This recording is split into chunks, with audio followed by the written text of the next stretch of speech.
Good evening, everybody. Hello to all the roommates who have already gathered in the space on tonight. Thank you for joining us in the room. Welcome to the room again, y'all. It is the last day of April. And so normally I would have a guest on, but tonight's guest is you. So, want to thank you for joining us on tonight. Welcome to the room. For those who do not know, this is the room. I am Dr. Gina Crawford, your host with the most. And so, as always, like, love, and share. Don't forget to subscribe to our YouTube channel, LSCM633. And so, I pray that you have had a great August. I pray that you've had a great April. I pray that you have had the opportunity to really dig into this year. I pray that you've had the opportunity to really think about life some more and be grateful that we are still here. So we have finished, technically, we have finished the fourth month of the year. This is it, the fourth month of the year. So we're entering into the month of May, and I pray God's blessings upon you. We've already entered a new season, the season of spring. So it's a lot that's been happening since January, right? So I hope that you are still holding on. I hope that you are still hopeful, regardless of what's happening around us. I hope that you are still prayerful. I hope that you are still looking to see God's best. I hope that you are still living in full expectation of all that God has for you. So tonight we're going to talk about what we talk about in the room, and that is life, right? So go ahead and like, love, and share. Before I forget, I want to say thank y'all for the overwhelming response of this past Monday's session or gathering on sexpectations. It was absolutely phenomenal. So I want to say shout out to all of those who were able to come into the Zoom room. A very intimate space, some real talk, real conversation, questions, answers, aha moments, laughter, all of it. Okay. So much so until I'm going to already tell people, I've already told them, stay tuned for part 2. Yeah, it's coming. It's coming. And I won't be the only one talking about it. So thank you for those who shared with us in our Sexpectations session on this past Monday. Shout out to Capacity Connections. For those who don't know, I have a mentorship community called Capacity Connections, and that's for young ladies ages early 20s to roughly mid 40s, somewhere in there.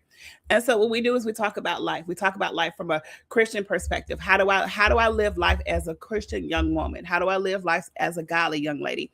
And so again, hey, check out LSC Ministries 633.com, or you can go to our Linktree page and you can click on to see what Capacity is all about if you're interested. And let me tell you, there's a process. You can't just come on in the room. In that room, there is a process. And so I want to say thank you for those. Shout out to Capacity. Normally, the last Monday of the month is our time together, but literally God was like, hey, you need to open up this conversation about sex to the community, to the body of Christ. So there will be a part 2. Listen, so tonight, so tonight we're going to talk again. Okay, we're gonna talk again. So y'all, you know how people compliment you, and you don't. Let me tell you. Let me back up. When people are talking to you, make sure you listen. Like, make sure you listen to what people are saying, even if they're in passing, even if you're rushing, even if it's kind of like you're listening but you're not listening. You're just acknowledging the person. But really take the opportunity to listen when people are talking to you. Listen to what people are saying to you, even if it's a quick 30-second, a 5-second, a 2-second conversation. So this past week, I went to work, and I have this cart that I carry, right? So I have this cart that I carry. It has like my backpack, it has my lunch bag, it has a couple of other things in there. And so I had to get the cart because I would carry those things on my shoulder, and my body started to experience muscle spasms. We'll get to that later. So here it is. I'm walking in the door. I'm telling y'all, want to share this with somebody. I'm walking in the door, and so my coworker held the door open for me. And so I swiped my badge, and she, oh, let me get the door for you. I said, oh, thank you. And she said, Dr. Crawford, she said, you got a lot of bags, but at least your bags are organized. And I laughed. And she was like, not like mine. She's like, my bags, I don't even know what's in my bags. My bags, now I just got a lot of bags. I don't even know what's in my bags. She said, but your bags are organized. So I laughed, right? I ain't know no better at the moment. So I laughed. And as I was walking down the hallway and I was rolling my cart, and literally it came back to me. It was like, Holy Spirit was like, did you hear what she said? She said that you got a lot of bags, but your bags are organized. And Gina, you laughed at the fact that you have a lot of baggage, but at least your baggage is organized. So from the outside, it looks like, hey, she's carrying a lot, but at least her stuff is organized.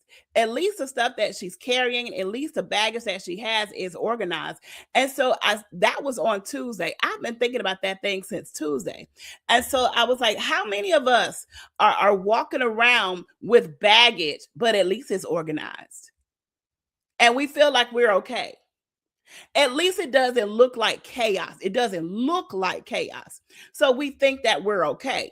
It doesn't look like we are just all over the place. So people assume that we are okay. So just because you look the part does not necessarily mean that the baggage that you're carrying is necessary. Some of us are walking around with unnecessary baggage. You know why? Because we're comfortable. We have become familiar with the baggage. So, God, if I get rid of the baggage, what am I going to complain about? If I get rid of the baggage, what am I going to have a pity party about? If I get rid of the baggage, who am I going to complain to? Who's going to come and console me because they're looking at me? Oh, my goodness, she's carrying a lot, but she does it well. But little do they know, I was having muscle spasms, and I was having muscles, and it did not dawn on me, girl, it's because you're carrying all that weight. You carrying all that baggage, that extra baggage. And so now it's affecting the way that you stand. It's affecting your ability to move. It's affecting your ability to move like you need to move. And so, so truth be told, at first I was like, it must be because, I've been working out. And it must be because every time I try to work out, I feel like I pull something. And God was like, no, it's all that stuff that you're carrying around, that you have organized, that you have decided I need to carry it. So I'm going to arrange it so that it will look good. There are so many of us who have arranged and rearranged and arranged again and rearranged our baggage so that it will look good because we feel like we cannot live life without it. There are some ideas, baggage. There are some opinions, baggage. There are some things, some memories, baggage. There are some regrets, baggage that you have been carting around and carrying around. But because you know how to manipulate the situation to make it look good, you don't want to get rid of it. You are comfortable with your baggage. Unforgiveness, baggage. So we're good at rearranging it. Y'all know how when people come to your house, some people's house, sometimes my house. So you know how when people are coming over, what you do is anybody got that one closet, or you got that one space where you just kind of shove everything into? Anybody? Or you used to have it where you just got, we down the street. So you just, here they come. So you just shove everything off to the side. You shove everything up under the bed. And here's what we do. People come into your house. Oh, your house is so nice. How long have you guys been living here? Oh my goodness, you guys, wow. And if they were to open the wrong door, you know how some people go to the bathroom and they get mixed up and they take the closet door for the bathroom door and they open the closet door, what would fall out? What would fall out? All the stuff that you've pushed inside of there. That's the same thing with life. If people really sat down and had a really good conversation with you and they began to open up and you begin to open up, what will fall out? What will fall out of your mouth? All the stuff that you have been hiding, all the stuff that you have decided to push into the corner, to push. And here's the thing. We know the corners to push them into. We know with how much, we know up under the bed, how much space. So let me tell you something about the 8-year-old, right? So the 8-year-old, my mom was in her room and she was like, "Why are all these papers up under my bed?" And so the 8-year-old told her, I think he was 7 at the time, he said, "Well, grandma, those are my important papers." So instead of organizing them and putting them in a place where they need to be, that they're easily accessible, he decided, I'm just going to shove them up under the bed. How many of us have shoved your dreams up under the bed? You have shoved your desires up under the bed. And you have shoved your disappointments up under the bed because you feel like, okay, God, I'd rather carry this around than try again. I'd rather carry around the disappointment than try again. I'd rather carry around low expectations than to try again. I'd rather carry around the regrets. I'd rather carry around all the things that the hurt. I'd rather carry that around and cart that around. But because I know how to make it look good, I show up looking flawless. And so the mere fact that my coworker said, "Dr. Crawford, you look like you got a lot of bags, but at least your bags are organized." Now, some people would have taken that as a compliment. And at the time I did, but I didn't realize, I don't think I should have. So I took that as a compliment at the moment, but I had to start thinking about that spiritually. Like, hey, girl, what are you carting around? What are you carting around that you don't necessarily need? And it's physically causing your body to feel the type of way. So that's the same thing for some of you. There are some things that you are carting around. So here's the thing. My first cart broke. My first cart broke. I mean, y'all, don't laugh. Okay, I'm laughing, but y'all can't laugh. So I'm in the parking lot and I hear something dragging on the ground. I was like, okay, what in the world is this? The whole bottom fell out the cart. All my stuff is in the parking lot on the ground. Purse, backpack, lunch bag, something else on the ground in the parking lot. So what do I do? With my clever self, I shoved the bottom back on and had the nerve, y'all, to duct tape the bottom so I could keep using the cart. I duct taped the bottom so good so I could keep carrying the baggage. Even though the bottom fell out, I was still not willing to get rid of what was causing the heaviness in the cart.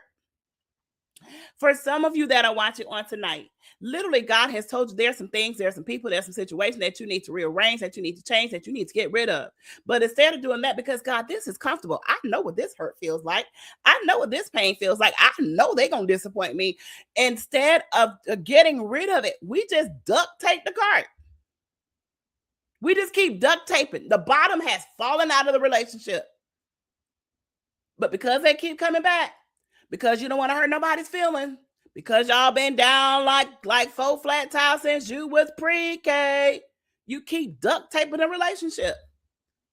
So, okay, that was the first time, right? So I duct taped it. I was like, oh, we good. I ain't got to buy another one. I don't have to get rid of nothing. Duct tape it. Duct tape is awesome. So, literally, maybe like a week or so later, I'm dragging that same cart into the building. Duct taping out. Here's the thing. I just realized that was tacky. Like, I didn't even care if the people saw the duct tape. And it wasn't even duct tape. It was really electrical tape. It was electrical tape. I didn't even feel bad that people saw me with the duct tape on the cart. I'm rolling that.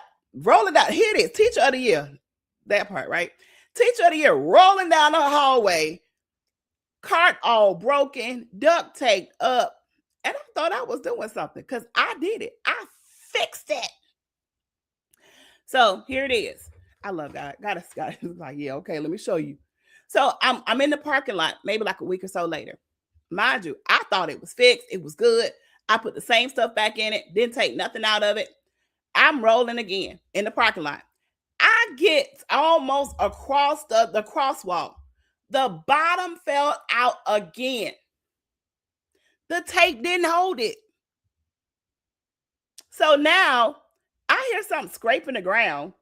And so my coworker who was behind me, he was like, hey, Dr. Crawford, I think you're losing something. And I'm turned around. The whole thing collapsed. So here it is, duct tape and all. He had to push the bottom back up. And so I'm trying to help him fix it. He said, "That's all right. I got it." So he picked it up. And I thought he was just going to drop it off at the door. That man picked it up and took it all the way to my classroom. I even celebrated the fact that this man picked up my broken stuff and dropped it off in my room. Clearly, the first time it broke, it was time to get rid of it. But because that's my cart, I don't want to buy another one. I'm okay with my stuff. Because I did not want to get rid of the baggage. Here it is. God is like, now how long are you going to allow this stuff to keep falling out? How long are you going to allow yourself to be weighed down by this thing? So I broke down and bought another one. And it's so much nicer than the other one. But here's the thing. Because I bought a new one, I didn't change what I put in it. I didn't change what I put in it. That's the same thing with us. Sometimes you'll see people, they'll get saved. But here's the thing, they still want to do the old stuff. They get saved. I've given myself to the Lord. I give myself away so you can use me. And as soon as the lights go out, as soon as the organ is turned off, we still do organs. The keyboard is turned off. As soon as everything is wrapped up and roped up and yanked off and the lights go off, you still go back to that same habits. Same thing. New life. New life. So you say, still with the old baggage. Still with the old baggage. So I was sitting there and I was listening and I was like, you know what? This really doesn't make sense. This is how a lot of us live life. God will give us a fresh start. He'll give us a new opportunity. He will give us a clean slate. And what do? We keep going back to the old baggage. We keep stuffing it with the stuff that weighed us down in the beginning instead of getting rid of it. So this brought to my mind the words organized chaos. That's what it felt like. Organized chaos. When she said, at least your baggage is organized, I said, that's exactly what it is. It is organized chaos. So organized chaos, when you think about it, you think about, hey, it doesn't look like it's functioning, but it really is. So sometimes you'll hear that term in business. You'll hear that term in ministry. You'll hear that term just when people are trying to get things together, right? And so what happens is we think because the term is acceptable, that it should be a part of our lives, that we should adapt to it. Just because the term organized chaos is acceptable, we think that we should be okay with being conditioned with that mindset. Let me help us to understand. If you type in the word chaos, chaos, y'all know I'm a wordsmith. Y'all know I love words. Y'all know I had a word. So look at the word chaos. Look at the word chaos. When you think about chaos, you think about confusion, you think about things being out of place, you think about something not working well, you think about something not functioning, right? And so why would I want my chaos to be organized? So when you look at the word chaos, inside the word chaos is the word has, HAS. So when you talk about chaos, you talk about something, what has you? What has you out of sorts? So if you're talking about organized chaos, so what in life has you thinking that it's okay for you to be dysfunctional? What in life, what chaos are you arranging and rearranging? Inside the word chaos is the word has. What mindset has you believing? What idea has you believing that it's okay to continue to carry the baggage that's weighing you down, that's keeping you from moving freely in the earth that God wants you to move into? I know that was a lot. Chaos, organized chaos. So I looked that thing up. And I was like, it's a widely acceptable term. So why? Because the world says, yes, this is a term that we have come up with. This is a term to describe, it doesn't look good at the surface, but hey, underneath that thing, it's a system. It's organization to it. There's some organization to this thing, this mess. And so instead of appreciating and adapting to the organized chaos, why not go ahead and clean up the mess? Why not go ahead and get rid of the baggage? And so I looked up some terms that are very similar to organized chaos. And one of those is controlled chaos. This is how a lot of people are living their lives. It's messy, it's dysfunctional, but at least I can control it. And they're proud of it. At least I can control it. So what happens is when you talk about control chaos, it emphasizes that the disorder is it's intentional, it's manageable. Have you ever looked at somebody's desk and it looks like a whole mess, like papers everywhere, stuff everywhere? And so you're asking, you're looking like, now how in the world?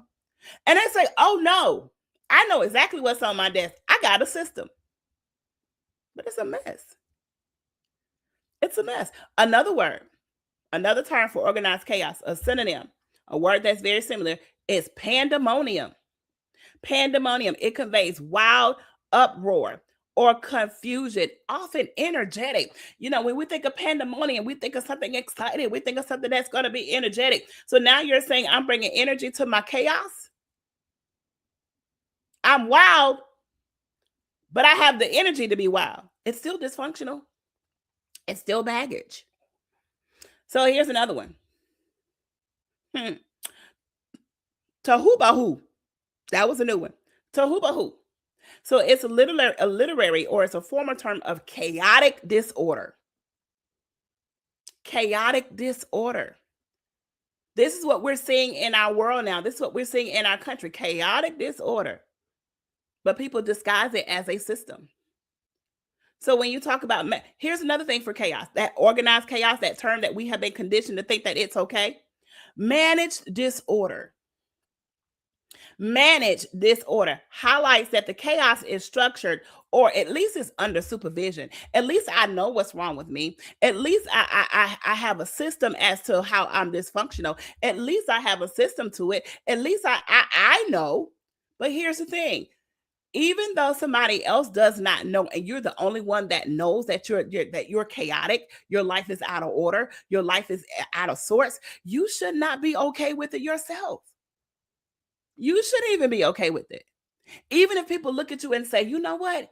You got a lot of baggage, but at least your baggage is organized. That's not a compliment. They're saying, you know what? Your life is chaotic, but you make it look good. No. The other word is havoc. Suggests widespread confusion or disruption. So the baggage, the chaos that you think is organized, the things that you refuse to get rid of, that you have just adapted and adjusted to, it is wreaking havoc in your life. It is causing a major disturbance and disruption in your life. But because we are so comfortable with it, because we are so familiar with it, we refuse to let it go. We are so familiar with these people, we refuse to let them go. Because, God, if they go, who am I going to have? God, if I let this habit go, what am I going to do? What am I going to do? So, again, we have been conditioned to make the adjustment just because somebody says, hey, let's call it this. And so what we do is we condition our minds and we condition our habits and our behaviors to adapt to organized chaos. Baggage. Aren't you tired of the baggage? Aren't your shoulders tired from carrying the heavy load? Now, for some people like carrying heavy loads. You know why?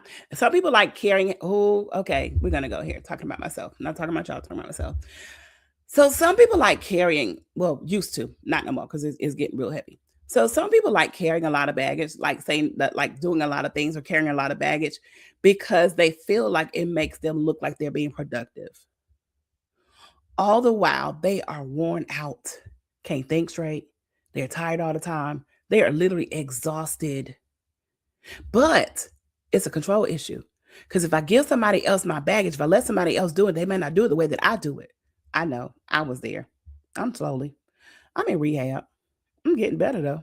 They can tell you I'm getting better. Because you get tired. Your body gets worn out. So literally, I started having muscle spasms. Like I carry stuff on one side, mostly my right side. And so my right side stuff started happening, stuff started twitching and flitching and all that stuff. And literally it was like, hey, my doctor was like, it's stress. Moi? Yes, it's stress. So you're going to have to drop some of the baggage. As a matter of fact, check the bags and see what's in them. So remember, I told you my coworker said, she's like, I got a lot of bags. I don't even know what's in my bag. Why are you living life and you don't even want to know what's in your bags? Why would you want to constantly carry around something that you have no clue as to what you're carrying around? So if you are the one where you feel like life is heavy, if you're the one, you feel like you're carrying around the weight of the world on your shoulder, it's probably because you are. But it's probably because you're doing it intentionally and you don't even know it. Put the bags down. Examine what's in your bags so that you can move about freely. Examine what's in your bags. You don't have to live a chaotic life. Examine what has you. Inside the word chaos is the word has. Examine what has you so bound. What has you so adaptive to this baggage that you can't let it go? What has you so connected to your baggage that you refuse to let it go? What has you so attached to this attitude, this negativity, this unforgiveness, this bitterness that you just cannot let it go? It's time to let it go. Aren't you tired? Aren't you tired? Let me tell you something. I realize there's some things I need to let go of. There's some things that y'all, okay. I'm not saying I'm a hoarder, but I keep things. And here recently, I started looking at things that I was keeping, and I was like, I don't even need that. I don't even know why I kept it. I don't even remember who it's from. So I want to encourage you on tonight, as we enter into the month of May, let some stuff go. Let some ideas about yourself go. Let the bitterness go. Let the unforgiveness go. Let the fear go so that you can move freely. Some of us are, or you will continue to have. Some of us are having spiritual muscle spasms. That's what it is. That's what it is. It's spiritual muscle spasms, which is a sign that you are carrying some things that you're not supposed to carry. So clean out that cart. Get rid of that baggage. It's going to continue to weigh you down. And on the outside, people are like, oh, you balancing that thing. You look good, girl. Roll that cart. But what they don't know is that you are tired. What they don't know is that you are frustrated. What you don't know is what they don't know is that you're just like, God, I don't know what to do. And he's like, yes, you do. Get rid of the baggage. Get rid of the baggage. But you have to be willing to admit that you have baggage. That's the other part. Anybody willing to admit that there are some things that you need to let go of? There are some people that you probably need to let go of that you should have let go of a long time ago. But it's like, well, God, if I let go of them, who gonna be there for them? He said, me.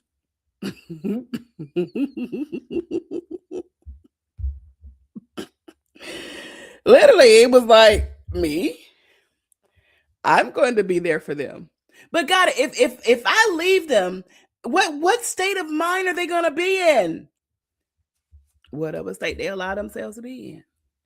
He said, but what you don't need to do is we're carrying our baggage and somebody else's. For some of us,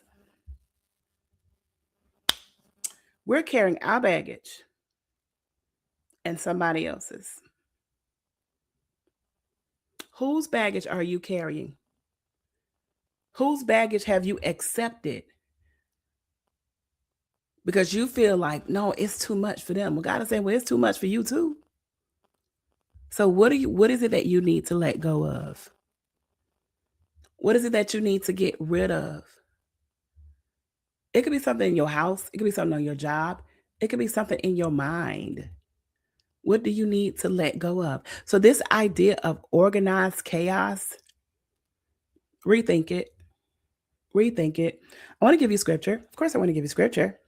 1 Corinthians, I need my glasses. 1 Corinthians 14:33. 1 Corinthians 14:33. We say it all the time. For God is not the God of disorder. God is not the author of confusion, but of peace. There you have it, folks. So that disorder, that confusion, that chaos that we have adapted as being organized, God didn't that's he's not the author of that. He didn't ordain that. Now your mind is all cluttered, your spirit is all cluttered, your whole life is cluttered, and you trying to do ministry. Your whole life is all cluttered, and you trying to start a business. Your life is all cluttered. You can't even think straight, and you trying to have a relationship. Get rid of the clutter. Get rid of the chaos. Sit down and take the time and ask God, what is it that I need to get rid of? What's in these bags that I keep carrying?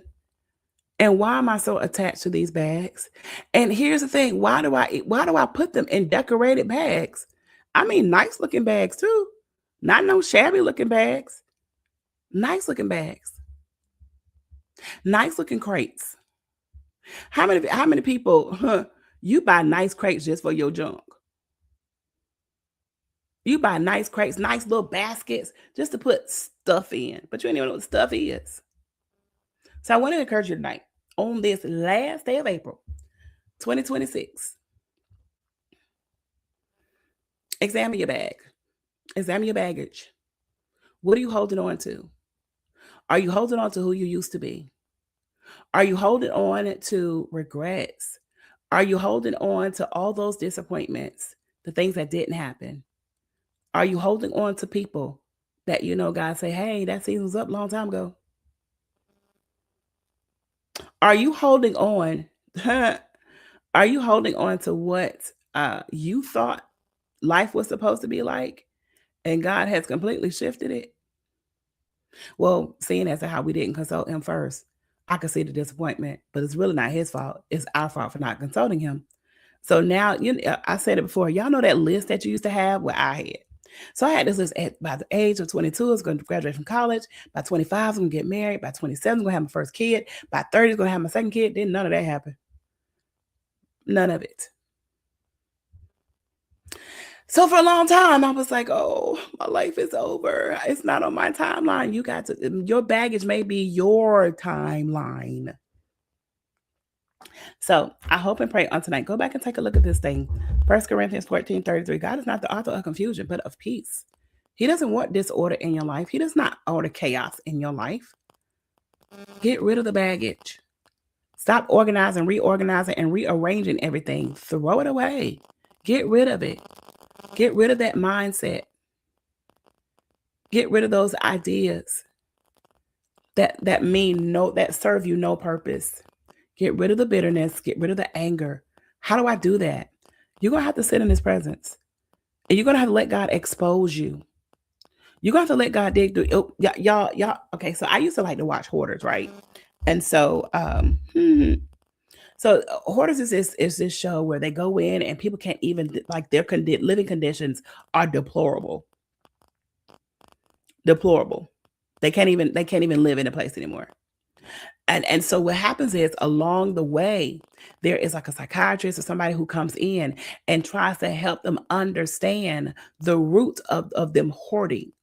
And so a lot of them get angry, they get frustrated, and they don't even want the person to talk to them anymore. Don't touch my stuff though. But because something has happened that they didn't want to recognize, something has happened that has traumatized them, get to the root of it.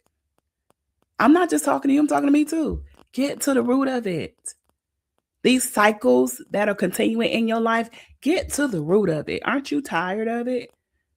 Y'all, time ain't stopping for nobody. Time is moving on. We already at the end of the fourth month of the year. You ain't got but a few months left. Then it's Christmas again. So I just wanted to drop in on tonight to shout that out to you. Okay?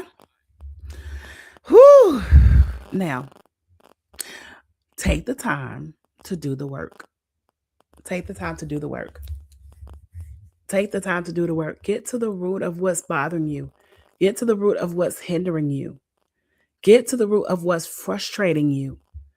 And stop. Here's the other people. Here's the other thing. Stop allowing people to allow you to stay in your mess. Stop allowing people to co-sign on your mess. Stop allowing people. Let me tell you something. You don't need a bunch of yes men around you. Yes men, yes women, yes people. You need somebody who's going to correct you, somebody who's going to tell you the truth. You might not like it. A lot of people tell me, I don't like it, but I know it's for my good. Stop allowing people to coddle you in your mess. Stop allowing people. I told somebody, I don't know if I told the congregation, y'all, for those who don't know, I pastor PowerPoint Christian Ministries, right? And so I said this, I don't know if I posted it, whatever it was, it came to my mind. Some people don't want a pastor. You want a pacifier. You don't want a pastor. You want a pacifier. This is why some people have not made a real commitment to a church or a ministry, because you don't want a pastor. You want a pacifier. You want somebody who's going to pat you on your back. You want somebody who's going to co-sign on your pity parties. This ain't the time for that. It's not the time for that. Don't you want to be free so that you can help other people get free through your testimony and through what God has done for you? So, yeah, check the people in your circle.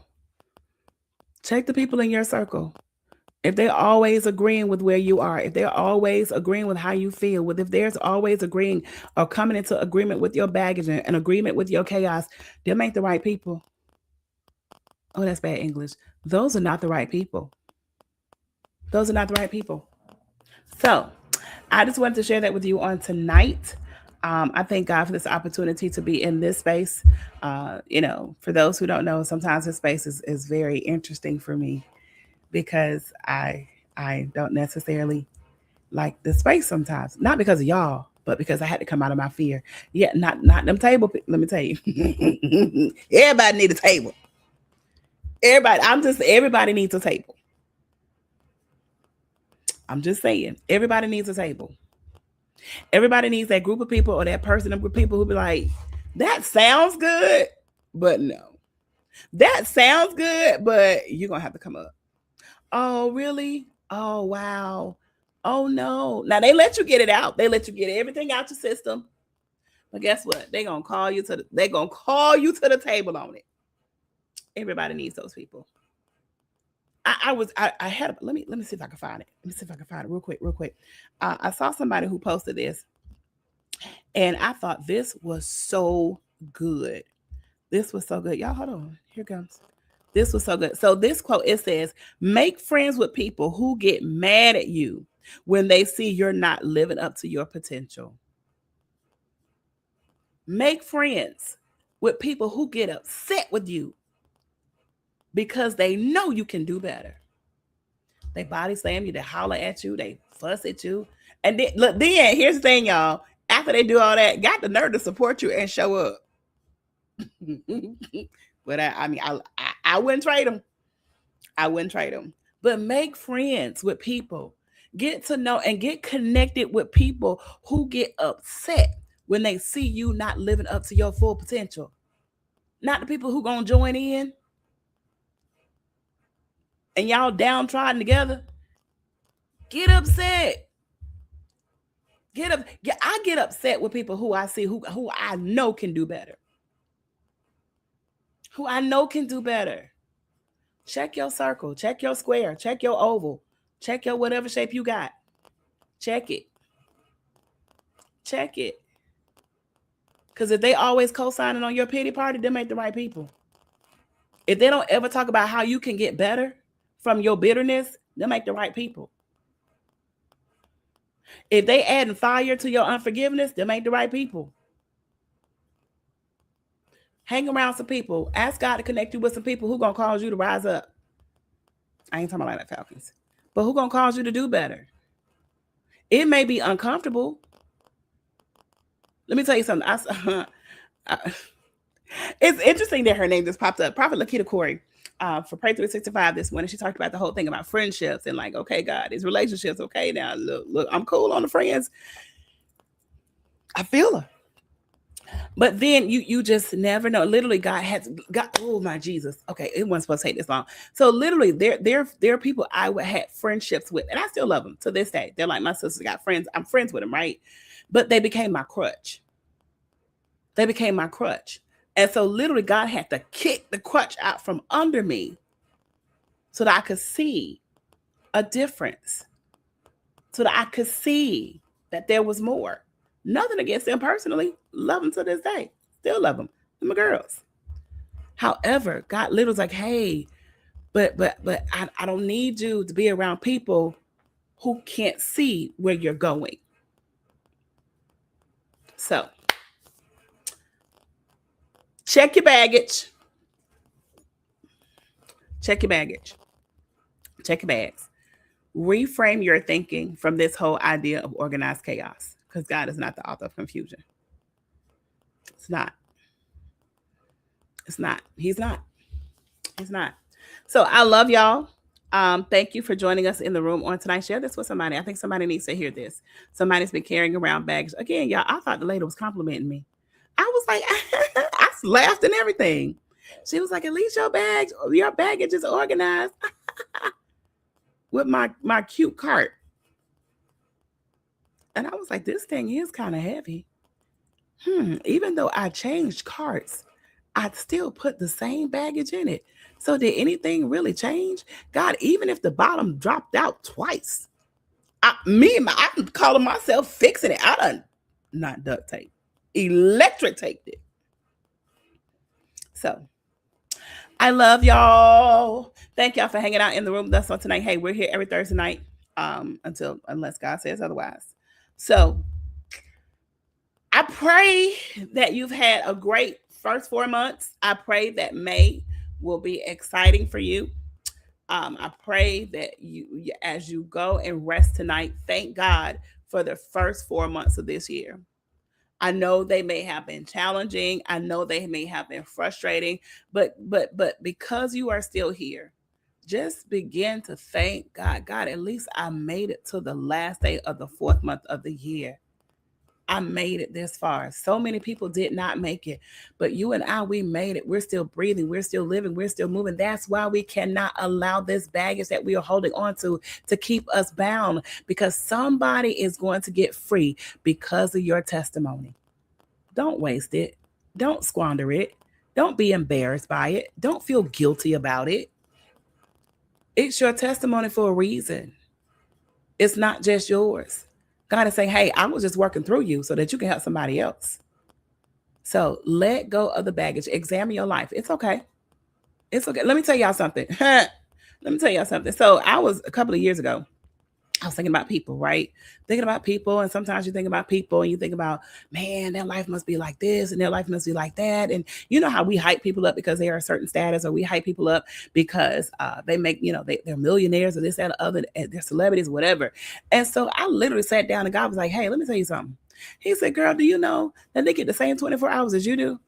Girl, do you know that they got to pull their pants on just like you do? He said, Gina, there's no difference. The difference is they decided to do it. You sitting here still thinking about it, hurting my feelings. He said, the difference is the people that you see that we think are thriving and moving and shaking, he said, and they're doing the doggone thing. He said, they just decided to do it. You still sitting on the sidelines thinking about it. So get off the sidelines. Get up. Get in the game, yo. So even if you can't play, get a tutor. That's what you got coaches for. To help you learn how to play, to help you learn how to strategize. So I pray this was a blessing you on tonight. Go back and watch the replay. Share this with somebody. For those who are watching the replay, thank you for hanging out with us in the room every Thursday night. This is the place where we talk about what we talk about. So, get you some friends. Get you some friends. Make you some connections that people will get upset because you are not living up to your full potential. So that's all I got for you tonight. I pray God's blessings upon you. But again, examine your baggage. Let some of this stuff go. Or else you're going to continue to have spiritual muscle spasms and blaming it on everybody else. Nope, it ain't everybody else. It's you. And don't pass your baggage on to somebody else. Get rid of the baggage. Don't even recycle it. Just get rid of it.